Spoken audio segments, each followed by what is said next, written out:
Salut les gars. Je pense qu'en toute humilité, Xavi doit présenter des excuses à Aubameyang, des excuses publiques. Pourquoi je dis ça? Parce qu'il y a quelques années, je pense il y a 2 ou 3 ans, Xavi avait fait une déclaration pour dire que des joueurs comme Aubameyang ou Mané ne peuvent pas jouer au Barça. En substance, tu vois, en substance, c'est ce qu'il disait. Genre, ils n'ont pas le niveau pour jouer au Barça, c'est pas le même type de joueur, bla bla bla. Il avait habillé ça pour dire que ces joueurs-là ne pouvaient pas jouer là-bas. Et là, on voit que c'est Aubameyang qui participe au renouveau du Barça, qui est un grand acteur de ce renouveau-là. Et pour ça, il faut s'excuser. Tout comme les Barcelonais avaient pleuré pour dire que, comment ça s'appelle, Dembélé doit être mis en dehors du club, machin, il faut s'excuser. Et j'avais dit, vous n'aurez pas le choix que de le faire jouer parce que c'est peut-être votre meilleur joueur. Donc, en fait, et pour Aubameyang, j'aimerais dire un truc, c'est que ça montre quelque chose. Ça montre que dans le football et dans la vie aussi, il faut jamais abandonner. Parce que des fois, tu te retrouves dans une situation où tu n'es pas tu n'es pas en train de t'épanouir, tu n'es pas en réussite, tu n'es pas en train de réaliser des choses et puis tu as des sous-performances et puis il y a des gens, ils pensent que tu vaux rien alors que tu vaux pas rien.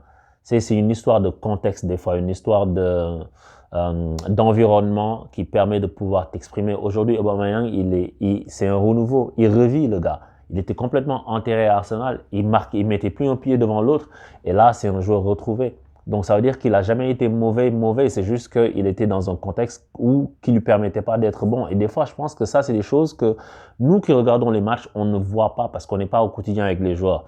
Et il y a des joueurs qui, tu sais, ils peuvent juste plus. C'est pas parce que le joueur, intrinsèquement, il est pas bon ou bien il est mauvais, mais c'est que il peut plus avancer dans le contexte dans lequel il est. Et shout-out à lui parce qu'il est venu au Barça, il est venu au Barça, il s'est imposé et puis il apporte beaucoup à ce club-là et j'espère qu'ils le lui rendront bien. J'espère qu'ils vont pas lui faire un truc à l'envers dès qu'ils vont être encore le Barça que tous les grands joueurs veulent avoir, quoi. Donc c'est ça que je voulais dire, mais sinon le Barça a explosé.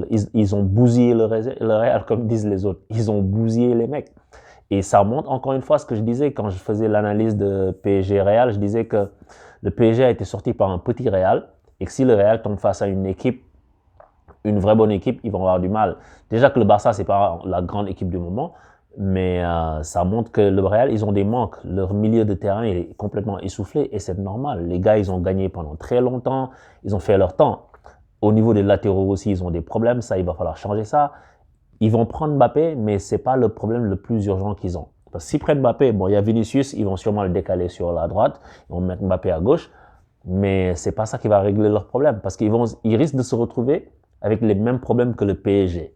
S'ils font pas attention, s'ils gèrent pas bien leur mercato, les Madrilènes, s'ils gèrent pas bien le fait de passer de Kroos, Modric, machin à quelqu'un d'autre, ils mettent juste Mbappé qui vont empiler avec Benzema devant et Vinicius, ils vont avoir du mal. Parce que dans cette équipe, s'il n'y a pas Benzema, tu vois que c'est difficile pour eux.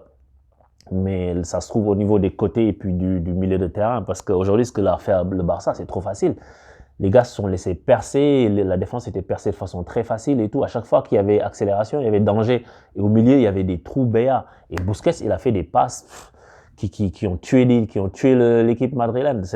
Et même si elles ne sont pas allées forcément jusqu'au bout à chaque fois, mais à chaque fois, ça a l'impression que ça rentrait comme dans du beurre. Donc, ce classico, en fait, les Madrilènes, ils vont l'avoir mauvaise, c'est sûr, parce qu'ils se font tamponner par un Barça qui était aux fraises il y a encore juste quelques mois. Juste quelques mois. Encore une fois, le football, c'est vraiment magnifique. C'est parce que tu peux être down aujourd'hui et puis dans next thing you know, tu es en train de taper les gens. Et ça, faut jamais abandonner. Et le Barça, là, ils sont en train de faire ça. Et depuis des semaines, ils nous disent on est de retour. Alors qu'ils n'ont pas une grosse star dans leur effectif. C'est pour ça que je dis que le PSG doit pas, et je suis désolé de digresser sur ça, doit pas s'accrocher à Mbappé. Si le gars va partir, il faut qu'il parte. Après, tu construis un collectif.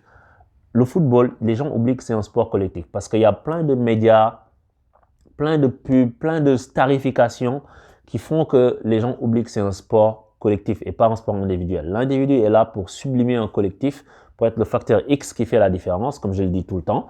Mais il ne faut pas oublier que c'est 11 joueurs, plus ceux qui sont sur le banc, bien sûr, parce que c'est un groupe, un état d'esprit. Et c'est ça qui manque dans plein d'équipes. Le Real, c'est pas ça, c'est juste qu'ils sont essoufflés. Il faut qu'ils changent tout.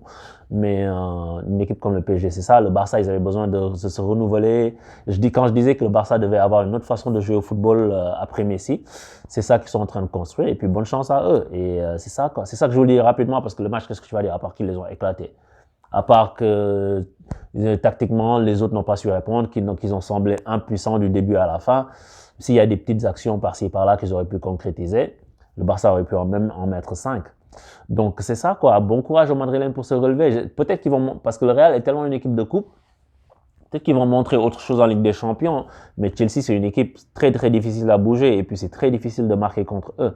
Donc je ne sais pas comment les Madrilènes vont s'en sortir face aux Anglais, bon, à moins que l'UEFA décide de les suspendre je sais pas, pour dire que ouais, stop la guerre, Chelsea n'a plus le droit. Je sais pas. Je sais pas. En tout cas, on verra, mais ça me fait plaisir de regarder ce match et puis je compatis pour les Madrilènes et pour les Barcelonais, bravo encore et puis bonne chance pour la suite quoi.